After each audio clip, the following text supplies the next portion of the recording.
Peabody, and you must be Buttles, the butler. It's so nice to meet you. Who is it, Buttles? Some nosy Parker named Mrs. Peapod or something. Peabody. And I'm not really a nosy Parker. I mean, I've been employed.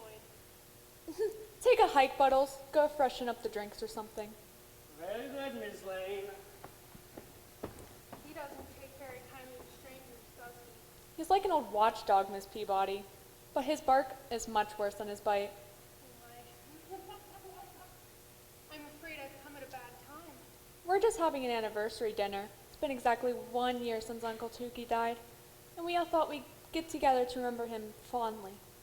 Well, isn't this perfect timing? Well, what do you mean? I finished my job for you. I guess there's no hope. On the contrary, I found your uncle's missing heir.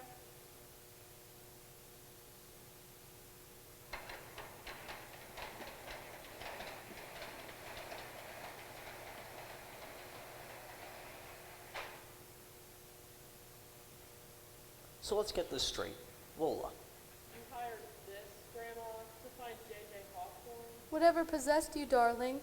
The little matter with Uncle Tukey's fortune? Oh, that's not such a little matter, Miss Lane. At the time of your uncle's death, he was estimated at about $2 billion. And due to his wise investments near the end of his life, that has amounted to $2.4 billion. That's US dollars. Aren't you done writing this biography yet, Danielle? Norman, darling, she wants her share of the fortune, doesn't she? The longer she sits there typing away, the more she'll earn, right? I simply want to write in a complete and accurate biography as Mr. Hawthorne wished. Of course, according to Mrs. Peapod here, Peabody. JJ has been found, right? Absolutely. As in, no mistake? Not even the slightest chance it's not JJ? Drat. Well, Mama, you've done it this time. Well, Norman, after all, Uncle Tukey did leave everything to JJ. It was a lousy thing to do to the rest of us. Huh, we'll all muddle through. Isn't that what the will said? Not exactly, Mr. Hawk. I almost forgot you were here, Miss Stark. Mr. Hawthorne's terribly efficient secretary. What exactly did the will say? I leave the rest of you my best wishes for a long and healthy life, knowing full well you are capable of making your own ends meet without any help from me. Constance, I'm sure you will find someone else to take care of you. Not with the money you had, Tukey, my love. Norman, you'll find a new partner to help you run your own business into the ground. What a rotten accusation. Philip, you have stolen so much money from me, you've already spent your legacy. I never took a dime I didn't deserve. And Danielle, you'll make your money off that book. If you ever get it done. Oh, so I've suffered from writer's block. Lola, you'll be able to live in the house. Because I'm sure JJ isn't the kind of person to toss you out into the cold wearing only your chinchilla coat. Well, that isn't exactly very Chanel of you, Uncle Tukey. Ah, Buttles.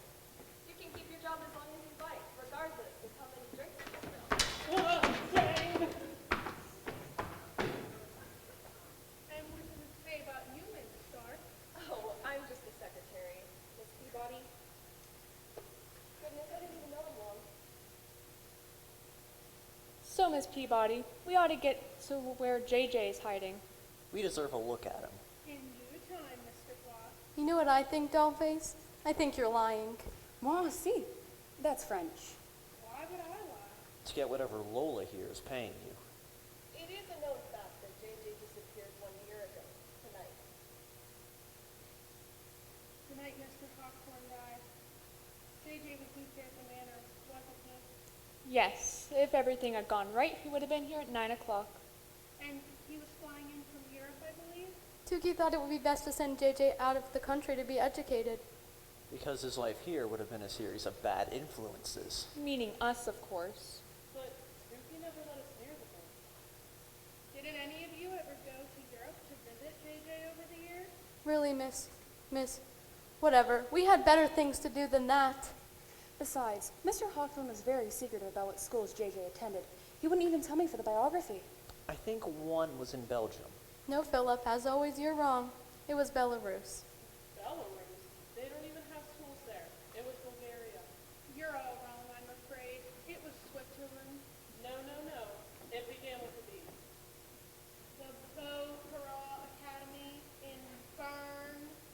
Weren't you clever finding that out?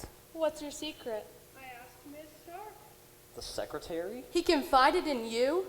Oh no, I wouldn't say he confided. He just asked me to make arrangements so that JJ could fly back last year. He wanted to see us done one last time before,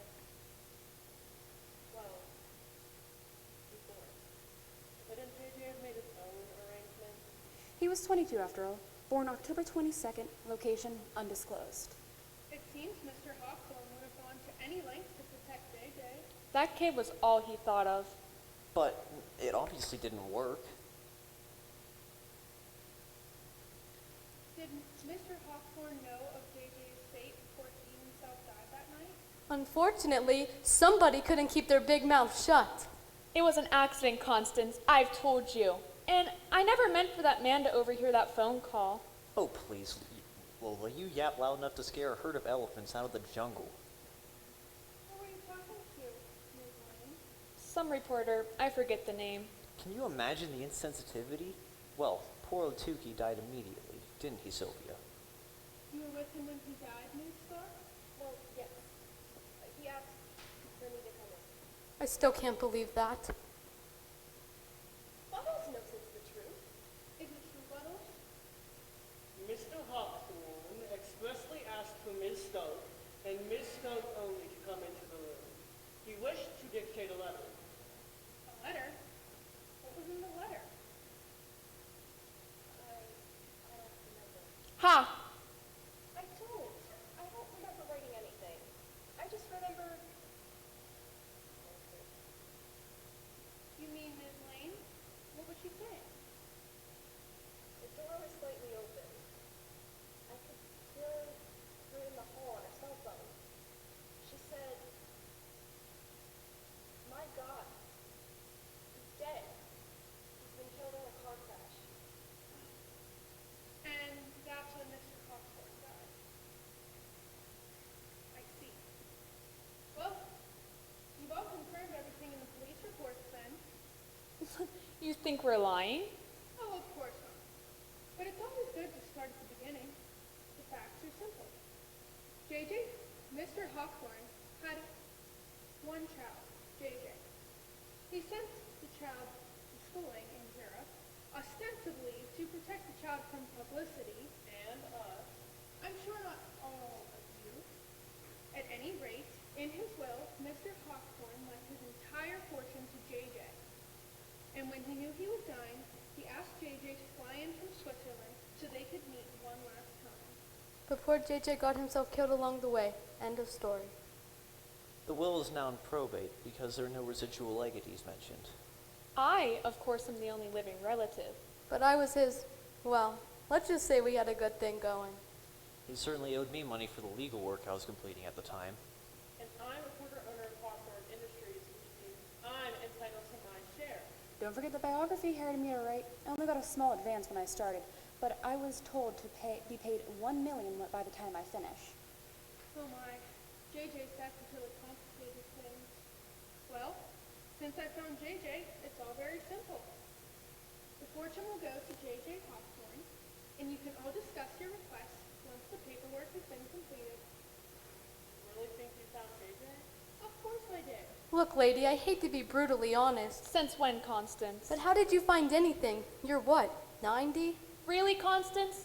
Miss Peabody came highly recommended. I helped a friend of Ms. Lane's out of small difficulty a while back. Look, Mrs. Peapod, unless you produce JJ, I agree with Constance. You're nothing but a fraud. Just another parasite among so many. The pot calling the kettle black? All right, all right. I said I found JJ. How, Miss Peabody? What proof do you have? For one thing, JJ did not sign the rental car agreement that night. That's ridiculous. He would have had to show his license. And credit card. Oh, I know at least 3 people I could go to right now if I needed a bogus license and credit card. And honestly, I'm 90. Where have you been? But how do you know Jay didn't sign the agreements? I checked it against his real signature. Not possible. He typed everything and used email exclusively. That's right, I never saw a thing he wrote. You know kids and computers. And even if he didn't sign the agreement, where were right here, of course. That's ridiculous. We were the only ones here. We'll all testify to that. I'm sure you will, my dears. Listen, Mrs. Teapot. You must have some sort of proof. I mean, this is all very easy to say, but hard to back up. I do. Right here in my knitting bag. Ladies and gentlemen, dinner is served. Well, perhaps JJ would join us for dinner after all. I should hope so. I'm sure he's failing.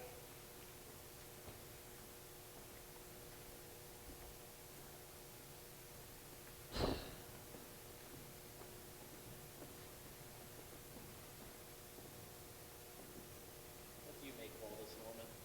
I think he's nuts. You better hope so.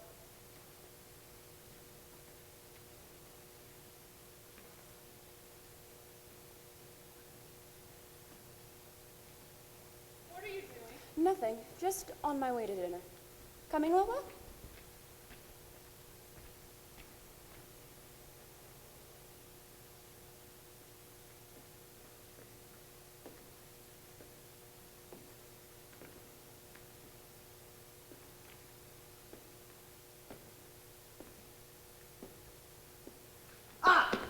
What are you doing here?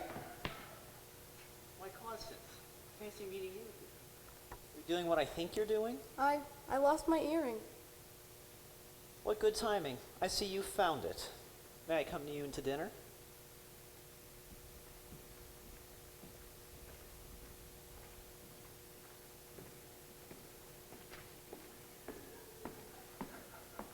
Donald, what is taking you so long? Coming, Mr. Newcomb, coming.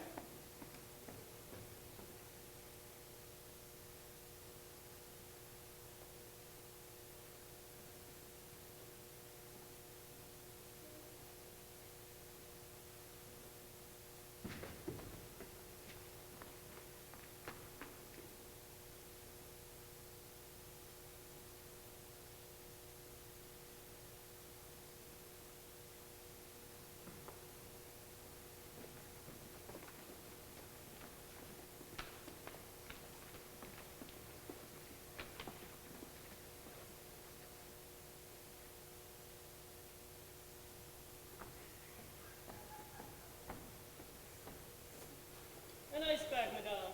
Thank you, Bones. I don't need that. Oh, my dear, I think you do. You got a nasty bump when you fainted. A bit high on the drama, wouldn't you say, Sylvia? What were you doing here anyway? Lost an earring? No, I just... You wanted to get a look at the evidence, didn't you? Yeah. I wasn't gonna take it or anything. I just wanted to know. But somebody did steal it, right? Somebody wearing a mask in a cave. Really, Sylvia, this isn't Phantom of the Opera. We all know who swiped the bag. It was you, Miss Stark. You were the only one in here alone. I didn't take it. Come on, you stole it, hid it, and then pulled this ridiculous fainting stunt. I swear I didn't. Does anybody believe me? Of course I do. Then who was the masked man, Miss Peapot? Why, the same man who rented the car the night JJ supposedly died. Really? You'd be very good at writing a conspiracy theory. Oh, there's been a conspiracy, but it's not a theory, it's fact. It was very simple to get a man the right age to rent a car and drive it over the bridge so it would appear that JJ had died. Why would anybody do such a thing? Well, for one thing, he didn't see JJ get off the plane that night.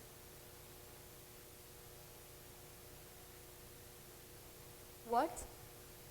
Well, he was watching those disembarking Flight 95 from Bern, and when he didn't see anybody fitting the description of whatever he had get off of the plane, he found out that JJ never got on the plane. So he called his accomplice, and they moved on to Plan B.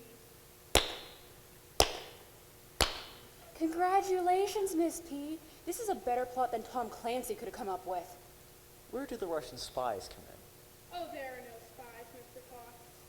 This was all merely done for money, the oldest motive in the world. I don't understand. What's Plan B? The fake accident. The man who rented the rental car opened all the windows, and when he got to the Passaquoddy Bridge, he drove it over the side, empty, of course, so that it would appear that JJ had died. He left luggage and a wallet supposedly belonging to JJ, so that everyone would think that JJ was dead and wouldn't be able to get his inheritance.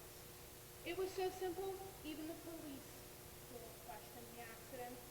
So how did the real JJ feel about being dead? Not even getting a penny. Safe, very safe for once. Hold on a second. Looks like the butler did it. Where did you find that thing? Why, in Miss Lane's room, of course. You searched our rooms?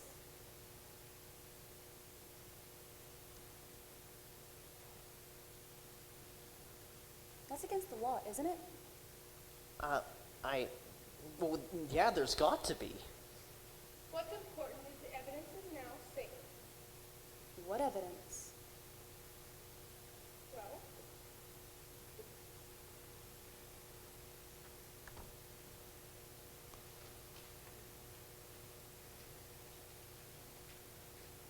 a handwritten note from JJ to Mr. Hawthorne, a copy of the rental car agreement with the forged signature, an affidavit from the Beaupara Academy attesting to JJ's real identity, along with a photo of the child, and all of your phone records from the night that JJ was supposed to fly into JFK. Our phone records? How'd you get them? Oh, the phone company is so nice to people who are 90 years old. You're pretty conniving, aren't you? Well, we have to be sometimes if we want to find the truth. Why did you have to hire her, Lola? Looks like a very stupid thing to do. We had to know if JJ was alive or dead. Exactly, for two reasons. One, if JJ was dead, you need the proof so that you could actually get your hands on the money. If not, it'd be tied up in the courts for years. And two, if JJ was alive, you need to locate and kill her. Her? JJ's a boy. He's always been a boy. I remember seeing him when he was younger. He was wearing blue. Mr. Hawthorne wanted to protect his daughter from publicity and probably most of you. So he made everybody think that JJ was a boy, when in fact the birth certificate reads Jennifer Jane Hawthorne. Well, well, well, Miss Peabody. You've done your job well. I wish, however, you'd given me this information in private. Oh, my dear, I wouldn't let him give you anything in private. You probably would have tried to kill me, and poor Jennifer too. Me? Why, what are you talking about? But in what room did you find my bag? I found your bag in Miss Lane's room, madame. That's a lie. I don't appreciate that. Then somebody put it there to frame me. Well, yours was the only phone to get a phone call the night from JFK, the night Mr. Hawthorne died. Well, I had friends coming in that night. More importantly, you're next in line to get the fortune. If you could prove that JJ was dead, which you and your partner intended, you would have been a very, very rich woman. So you thought that I'd be able to get JJ's whereabouts, and I have. Archie! Archie! You got trouble, Lola? Just a little. You're the one that stole the bag.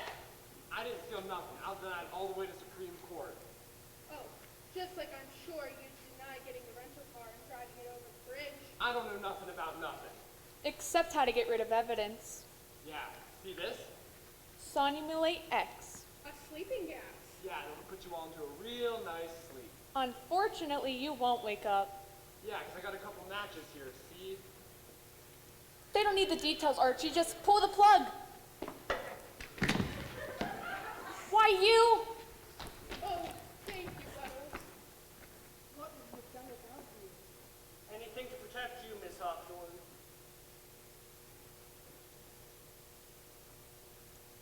You're JJ?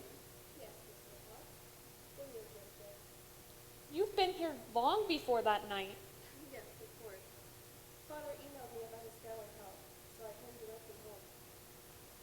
He suspected that someone would try something, so he hired me as a secretary to keep me safe. Last words to me were, "Be safe." Jennifer knew that eventually one of you would try to make a move. I had to know where JJ was. Can't you see that? I had to know.